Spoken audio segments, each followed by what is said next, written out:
Jadi kalau Anda ingin melihat Nabi yang mewakili seluruh kemuliaan, sifat akhlak mulia Nabi-Nabi sebelumnya, itulah Nabi Muhammad SAW.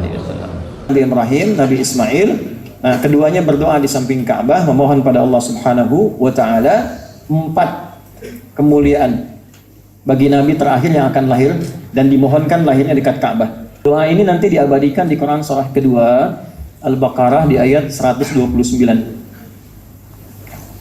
Rabbana wab'ats fihim rasulan minhum yatlu 'alaihim ayatika 1 wa yu'allimuhumul kitaba 2 wal hikmah 3 wa yuzakkihim 4 innaka antal azizul hakim. Membawa 4 risalah dimintakannya. 1 mendapat ayat, maka kepada Nabi Muhammad SAW untuk menunjukkan legalitasnya sebagai Nabi dan Rasul diturunkan ayat. Ayatnya dibacakan, diperdengarkan, berulang tanpa bosan. Dalam bahasa Arab yang diperdengarkan berulang terus tanpa bosan disebut singkatnya Al-Quran. Yang kedua, perhatikan kalimatnya, wa yu'allimuhumul kitab, harus mengajarkan ini lewat keterangan penjelasan beliau. Maka ada Al-Quran, ada penjelasan. Penjelasannya disebut dengan hadis. Nah, setelah itu apa? Hikmah. Hikmah. Menyampaikan sifat hikmah. Hikmah itu ada beberapa makna. 1, konsistensi penjelasan dengan sikap. Ya, jadi antara yang dikatakan dengan yang diperbuat harus sama. Jangan sampai ngajarkan tahajud, nabinya nggak tahajud. Itu nggak mungkin. Yang kedua, hikmah itu puncak ilmu. Puncak ilmu itu sifat bijak yang mengerti objek dakwah. Ke orang tua bagaimana, ke kalangan awam bagaimana, dengan para ulama bagaimana, sikapnya tidak sama. Ini yang keempat, inilah intinya, ya. Wa yuzakkihim, dan 3 ini menunjuk pada satu tujuan, membersihkan hati supaya jadi pribadi yang baik. Inilah keistimewaan Nabi Muhammad. Diminta 4 oleh 2 Nabi mulia, Allah jawab 5. Bukan hanya 4, yang kelimanya mengajarkan apa yang kita belum tahu. Itu diantara mukjizatnya. Mana ada zaman pada saat itu tinggal di tempat yang sangat jauh, di tengah-tengah, tidak ada peradaban, kok bisa menginformasikan tentang perkembangan janin.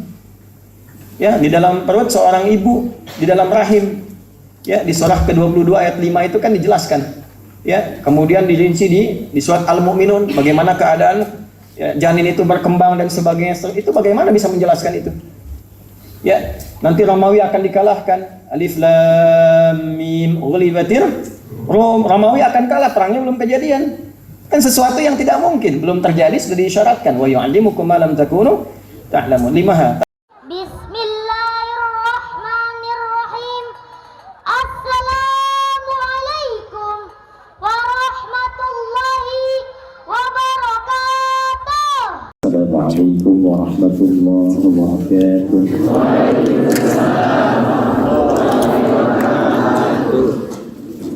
Innal hamdalillah wassalatu wassalamu ala Rasulillah nabiyyina wa sayyidina Muhammad ibn Abdullah wa ala alihi wa sahbihi wa dzurriyyatihi wa ummatihi wa man walah wa ba'd.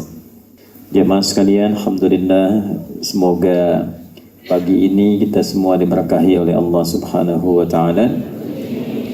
Para ulama mendefinisikan berkah itu tidak dengan amin, tapi para ulama mendefinisikan berkah dengan ziyadatul khair wastimraruhu, bertambahnya satu kebaikan dan konsisten dijaga sampai meninggal. Jadi harapan kita belajar itu diberkahi supaya setelah belajar kita menjadi lebih baik. Ya, dan itu sifat yang melekat pada semua jenis ibadah. Ukuran pertamanya itu adalah perubahan menjadi lebih baik. Akhlak, tazkiyatun nafas. Nabi Ibrahim dan Nabi Ismail alaihi wassalam ketika mendapat tugas meninggikan pondasi Ka'bah sehingga berwujud kembali Bait Musyarraf, Ka'bah Musyarrafah, itu memohon kepada Allah Subhanahu wa Ta'ala keduanya di sisi Ka'bah agar kelak nanti terlahir Nabi istimewa, Nabi agung yang sudah Allah informasikan sebelumnya dalam komitmen kenabian. Tadi saya di Al-Azhar di Bekasi menyampaikan karena imamnya saat subuh membacakan Ali Imran ayat 80 sampai 83 dibagi pada 2 rakaat. Nah, di ayat 81 itu ada sebuah komitmen kuat bagi seluruh nabi yang bertugas di bumi, bahwa kenabian mereka itu dibenarkan oleh Allah, ditetapkan jika salah satunya menguatkan komitmen utama. Di antara komitmen utama itu adalah untuk menguatkan risalah Nabi penutup, Nabi agung yang menyempurnakan semua ajaran para nabi itu, sekaligus menyempurnakan seluruh sifat-sifat kemuliaannya. Jadi kalau Anda ingin melihat nabi yang mewakili seluruh kemuliaan, sifat akhlak mulia nabi-nabi sebelumnya, itulah Nabi Muhammad SAW. Jadi kalau ingin menyimak, mempelajari keutamaan ajaran yang menyempurnakan, menggabungkan seluruh yang sebelumnya dan menyempurnakanlah, itulah Nabi Muhammad SAW. Maka pelajari, pahami, ingat. Jadi nggak mungkin kita ingat pada peristiwa yang nggak mungkin kita pelajari sebelumnya. Nah, jadi pelajari dulu ayat ini, lantas ingat-ingat dalam kehidupan kita. Pahami, pelajari, kemudian ingat saat Allah mengambil komitmen, perjanjian kuat dengan semua nabi yang bertugas di bumi.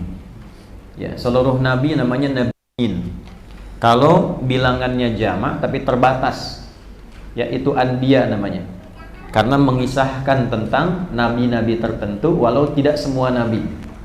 Jelas ya? Kalau semua nabi tanpa kecuali itu namanya nabiyin. Nah, semua tanpa kecuali diambil perjanjian, komitmen tegas oleh Allah dari Al-Quran dan disebut mitsaq. Komitmen para nabi, rasul itu disebut mitsaq dalam Al-Quran. Apa di antara komitmennya itu?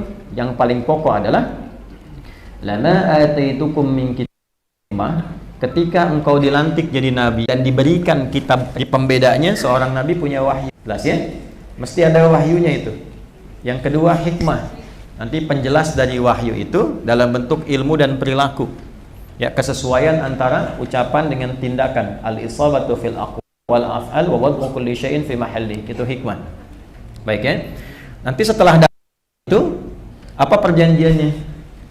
Ja'akum rasulun musaddiqul lima ma'a. Kabarkan kepada umatmu akan ada nabi penutup yang paling tinggi derajat, yang paling sempurna ajarannya, yang paling mulia akhlaknya. Karena itu di Quran surah 30 di ayat ke-21 disebut uswah hasanah. Laqad kana lakum fi Rasulillahi uswatun hasanah.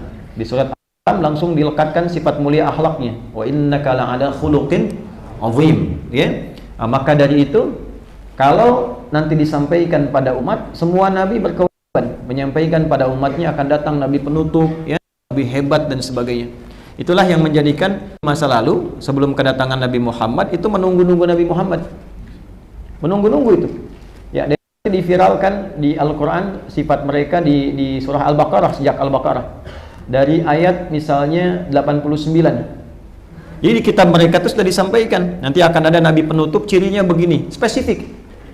Cirinya disebutkan. Ciri fisiknya, keturunan dari ciri ayahnya bagaimana, ciri ibunya, tempat lahirnya, daerahnya seperti apa, spesifik sekali.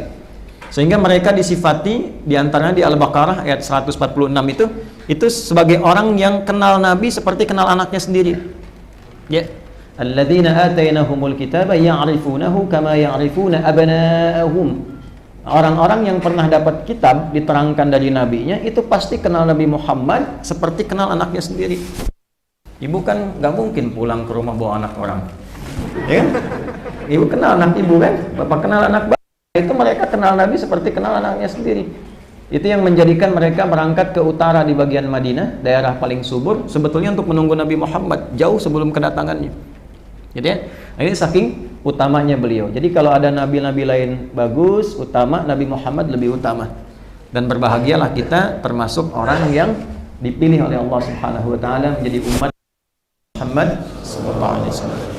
Untuk itu banyak salawat, Bu, Pak, banyak salawat. Nah, salawat pun balik lagi ke kita itu. Man shalla alayya salatan wahidah sallallahu alaihi wasallam. Siapa yang membiasakan salawat padaku, kata Nabi, walaupun cuma satu, balasannya dari Allah 10 untuknya. 10. Nanti dari 10 ini 1 ke 10-nya beda-beda. Ya, ada penghilang kegelisahan. Orang banyak sholawat tuh banyak tenang hidupnya. Kalau nggak percaya silakan, banyak sholawat lebih tenang ke hati kita. Yang kedua, merubah menjadi lebih baik, karena sifat Nabi itu teladan. Orang yang sering sholawat pada Nabi itu insya Allah akan merubah akhlaknya lebih baik. Anak dari kecil ajarin sholawat, makanya anak itu kalau tumbuh dengan sholawat itu insya Allah akhlaknya akan baik. Mau berkata kasar malu karena ada sholawat di lisannya. Ya, bapak untuk menghindari korupsi banyak sholawat. Ya, masa sholawat mau nipu, ya, sholawat mau korupsi kan nggak enak tuh. Nggak percaya silakan aja pak. Kalau banyak sholawat insya Allah nggak korupsi tuh. Ya, mau nyogok juga malu sholawat, ya kan? Nah itu diantara fadilah, nanti ada 10. Itu ada yang standar, ya misalnya Allahumma sholli ala Muhammad wa ala ali Muhammad, ada yang standar, ada yang istimewa, dan itu riwayatnya tersambung secara mutawatir. Yang istimewa itu nanti ada yang terkait dengan pengabulan doa, ya, ada yang terkait dengan penghilang kegelisahan, sampai ke perkara masalahnya utang piutang dan sebagainya, itu ada sanadnya. Nanti lain waktu kalau ada waktu ngaji khusus tentang sholawat itu bisa diturunkan, termasuk rentetan sanadnya. Ya. Nah kembali, jadi semua berebut ingin mendapatkan bagian istimewa dengan Nabi utama ini. Sampai Nabi Isa alaihissalam yang rentang waktunya kurang lebih 600 tahun lah sebelum kedatangan Nabi Muhammad SAW, kurang lebih. Kan sifat itu lebih mulia daripada zat. Kalau zat itu sosoknya. Nah, jadi yang disebutkan itu yang dengan sifatnya melekat kepadanya. Nah, sifat ini menunjuk keistimewaan. Orang diberi sifat kan cuma 2, sifat baik, sifat buruk. Jujur itu sifat, tawadu itu sifat. Maka kalau kita katakan dia orang jujur, dia orang tawadu, baik tidak? Nah, dalam ilmu bahasa, keutamaan sifat itu melekat pada dirinya, maka kan sifatnya lebih utama. Ya, lebih utama. Nanti itu ada ilmu balaghah, di tashbih namanya, ya, anti kal badri fil jamalah, ya, suami mengatakan pada istri malam-malam, mah keluar yuk sebentar. Kenapa? Lihat langit, lihat deh, masya Allah aura mamah lebih indah dibandingkan cahaya bulan. Nah itu di ilmu balaghah. Tapi kalau tashbihnya itu mau lebih tinggi, hilangkan adat tashbihnya, ya kan, langsung musyababahnya, ya, musyabahnya dihilangkan, musyababahnya dimunculkan. Jadi yang mamahnya dihilangkan, sepertinya dihilangkan, bulannya langsung tampakkan. Ya, masya Allah, lihat ketemu istri, suami salaman, masya Allah ada rembulan di rumah, gitu kan? Nah itu sifat lebih tinggi. Semua nama yang melekat kepada Rasulullah itu nama sifat. Muhammad, Ahmad, Mahi, Kafi, itu sifat semua. Ini menunjukkan betapa sempurnanya kemuliaan akhlak Rasulullah SAW. Itu poinnya. Ya, sampai Nabi Isa mengatakan pada umatnya, diabadikan di Quran surah 61 As-Saff di ayat yang ke-6. Wa mubasysyiran bi rasuli ya'ti min ba'di ismuhu Ahmad. Salah satu nama sifatnya, dan cuma sekali disebutkan di Al-Qur'an. Beliau memberikan kabar gembira kepada umatnya. Ini kan kabar gembira itu biasanya lahir dulu baru ngasih kabar. Ya, nama siapa tuh? Ahmad, pas tuh, ya. Ya, sifat mubalaghah dari turunan kata Hamid yang banyak memuji keluar, banyak ibadah. Kalau Muhammad banyak dipuji ke dalam, ya, saking tingginya ibadahnya maka disebut dengan Ahmad. Kenapa Nabi Isa mempopulerkan nama Ahmad? Karena memang ada sifat kasih yang dimiliki Nabi Isa diserupai bahkan lebih pada Nabi Muhammad SAW. Nabi Isa kan ajarannya ajaran kasih. Nabi Muhammad sifat kasihnya dalam sekali, ya, sehingga ada berita viral nanti Nabi akhir zaman itu punya sifat kasih yang sangat dalam. Umatnya menduga, apakah ini Nabi yang terakhir, Nabi Isa? Kan banyak ditunggu juga. Ternyata beliau menyampaikan, bukan saya, nanti ada yang lebih hebat dibanding saya. Ajaran kasihnya begitu dalam, saking tingginya nanti beliau itu ibadahnya pun kepada Allah luar biasa. Maka yang disebutkan sifat Ahmadnya dibanding Muhammadnya. Kenapa? Untuk menunjukkan ibadahnya nggak bisa ditandingi. Itu poinnya. Walaupun sifat kasihnya itu dalam, jangankan pada manusia, pada hewan, pada tumbuhan, Nabi kan luar biasa. Di mana ada ajaran mengatakan dalam konteks perang militer pun tidak boleh merusak tanaman. Di mana ada ajaran begitu? Jangan injak tanaman, jangan tebang pohon-pohon sembarangan. Dalam suasana militer nggak boleh merusak tumbuhan. Makanya dosa besar tuh kalau ada orang misalnya membabat pohon-pohon dalam suasana damai, sehingga muncul banjir bandang dan sebagainya. Itu dosanya besar sekali. Karena dalam suasana militer pun itu dijaga keaslian tumbuhan itu. Itu kasihnya luar biasa. Nah, diduga oleh umatnya Nabi Isa waktu itu, ini Nabi terakhir. Maka Nabi Isa mengatakan, bukan saya, ada Nabi yang akan lebih hebat di kemudian hari, sifat ibadahnya tak tertandingi oleh nabi lain.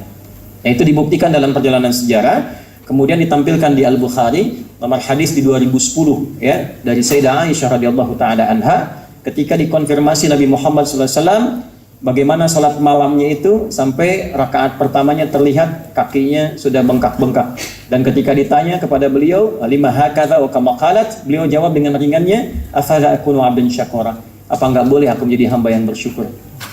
Ya, Bapak kalau udah dijamin misalnya di ahli surga, masih mau ngaji nggak pagi ini? Masih mau tahajud gak? Nabi malah kebalik, ya. Ya fasalli li rabbika wan inna a'tainakal kautsar. Ya, begitu mendapatkan kautsar malah meningkat salatnya. Meningkat sedekahnya. Ya, karena malu sama Allah, masa ahli surga enggak salat? Ya kan, malu sama Allah. Masa yang dijamin surga tidak bisa memberikan teladan? Afala akunu 'abdan syakura, apa enggak boleh aku menjadi hamba yang bersyukur? Seorang nabi, status tinggi, akhlaknya mulia, dekat dengan Allah, orang yang belum meninggal, surganya sudah lengkap, turun satu surah untuk beliau, ya, masih sholat malamnya, dan setelah rakaat yang pertamanya bisa bengkak kakinya. Ya, ada orang yang surga belum jelas, bukan kita ya. Surga belum jelas, bukan nabi, bukan rasul, belum terjamin, nggak disebut namanya di Quran, kan? Malam juga bengkak matanya gitu. Nah, ini repot. Nah, maka dari itu semua berebut bagaimana caranya menginginkan Nabi Muhammad SAW itu, ya, kalau tidak hadir di eranya untuk membantu dakwah beliau, ya, atau menyampaikan minimal pada umat. Ini kewajiban semua nabi sebelum Nabi Muhammad harus disampaikan. Makanya Nabi Isa itu menyampaikan dengan gembira, wa mubasysyira, ngumumin dengan gembira, padahal belum lahir.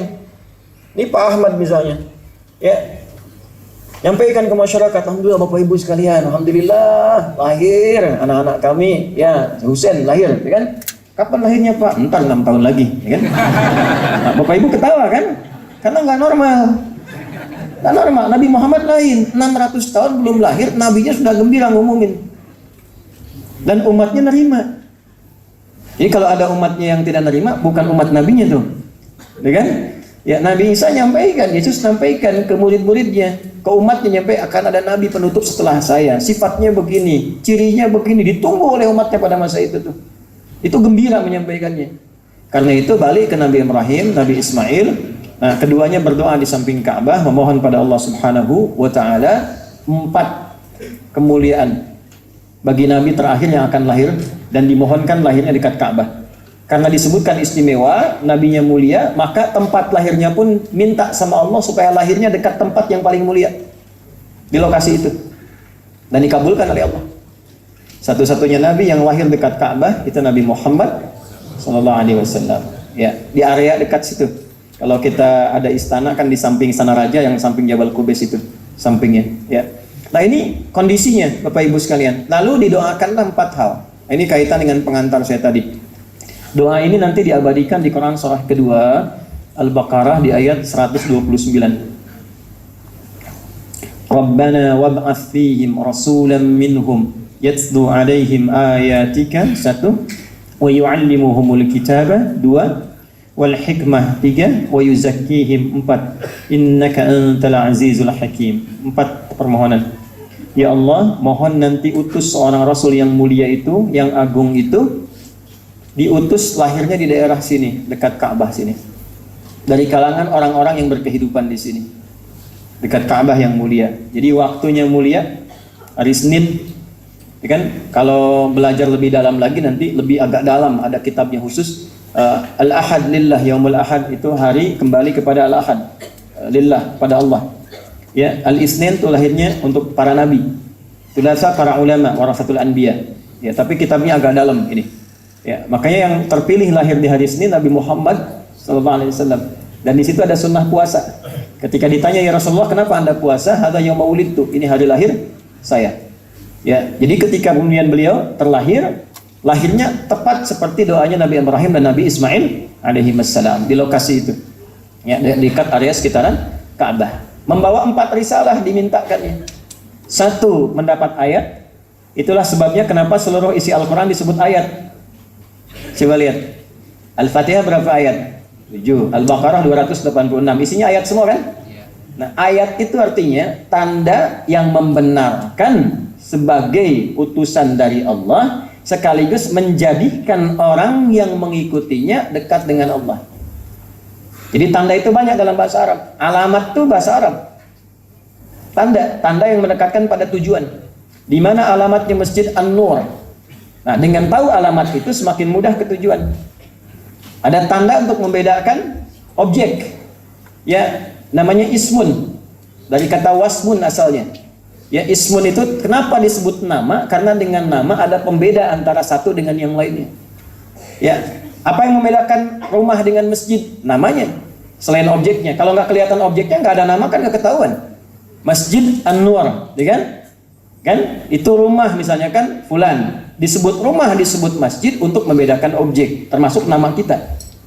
Ya, makanya masmuk, siapa namamu? Untuk membedakan fulan dengan yang lainnya, fulanah dengan yang lainnya. Dari situ muncul kata sumu, sesuatu yang tinggi. Kalau ngasih nama, berilah nama yang meninggikan derajatnya. Jangan sampai diberi nama yang dengan nama itu terolok-olok keadaan dirinya. Makanya beri nama, hati-hati. Nama itu bagian dari doa. Ya. Nah, kemudian ada yang ketiga yang tadi saya sampaikan, ayat ini paling tinggi. Ayat itu tanda khusus yang mendekatkan hamba dengan Rabbnya, dengan Allah Subhanahu wa taala.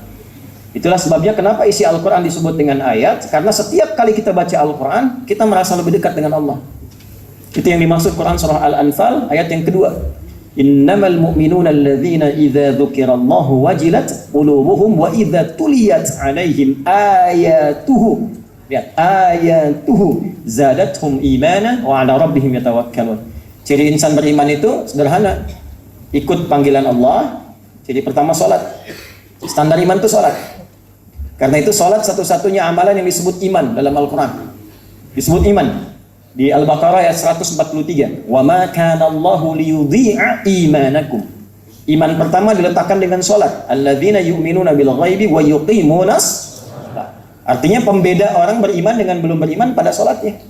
Jadi kalau ada orang mengaku beriman tidak salat, dipertanyakan keimanannya. Nah, itu kalimat Nabi langsung itu, ya. Al-farqu bainal mu'min wal kufur wal kafir tarkus salat. Perbedaan orang beriman dengan yang belum beriman itu lihat ngerjain salat atau tidak. Itu poin pertama.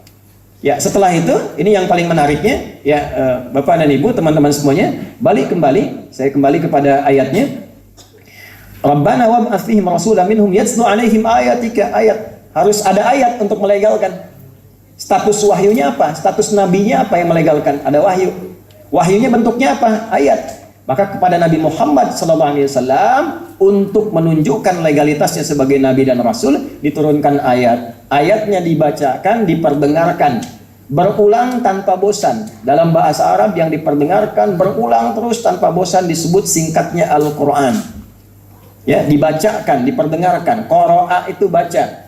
Quran itu sifat mubalaghah dari qiraah yang diperdengarkan terus, orang nggak ada bosan. Itulah diantara mukjizat Al-Quran. Kenapa disebut Al-Quran? Karena akan terus dibacakan dan tidak ada orang bosan. Siapa orang bosan baca Quran boleh angkat tangan. Bapak minimal baca Quran berapa kali sehari? Ibu berapa kali? Ada sekali baca Quran? 2 kali? 3 kali? Siapa yang 5 kali dalam sehari baca Al-Quran? Tidak ada. 2 ada. Kalau ibu cuma 2 kali baca Quran sehari, berarti ibu cuma sholat subuh, yang lain tidak. Karena kita itu baca Quran pasti 17 kali sehari paling minimal. Oh iya ya.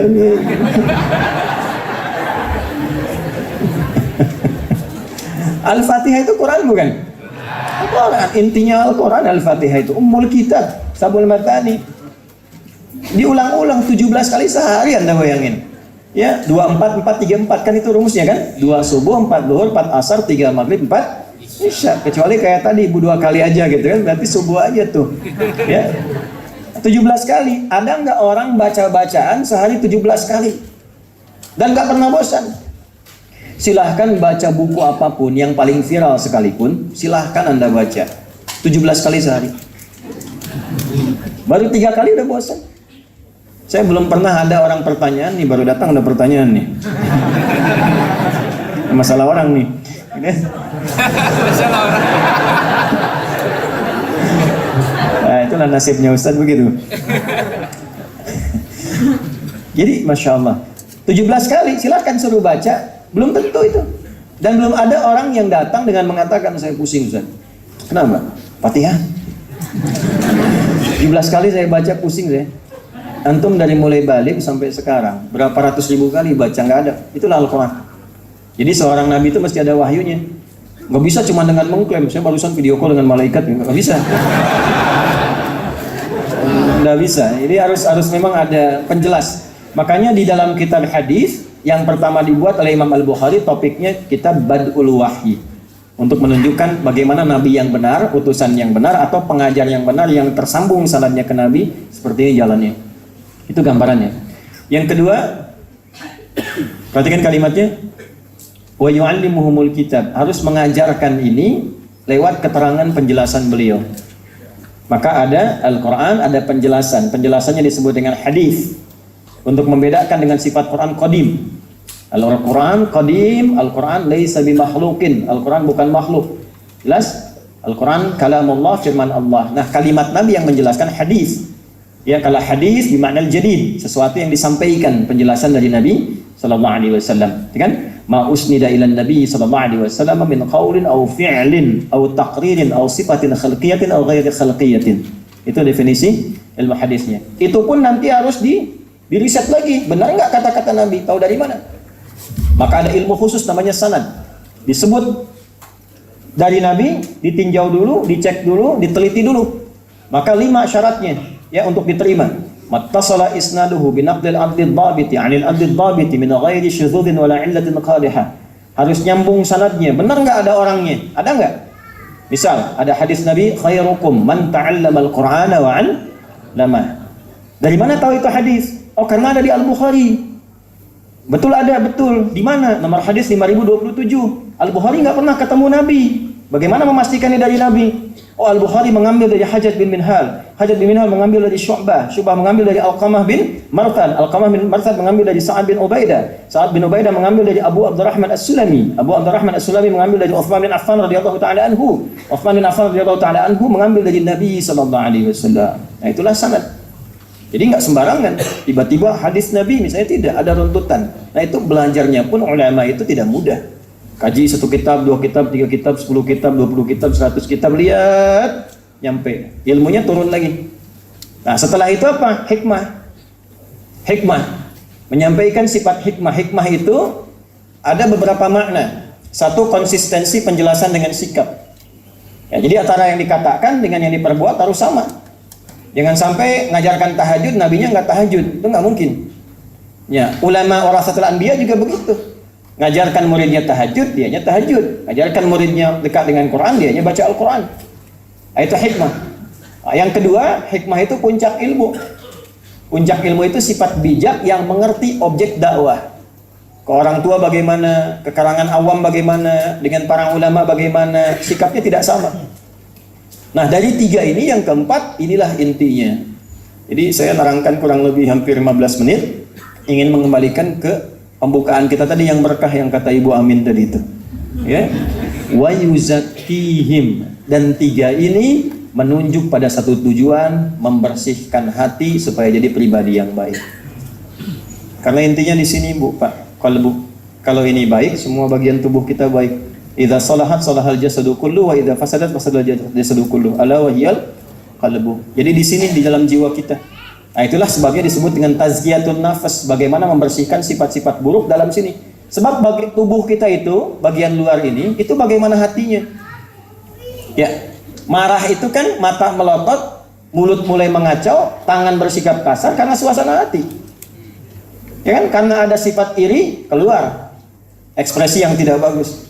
Karena dengki keluar kata-kata kotor, kan di sini. Innan nafsa la'ammaratum bisu illa ma rahima rabbi. Quran surah 12 ayat 53. Keadaan jiwa itu kalau nggak terkendali yang keluar sifat buruk.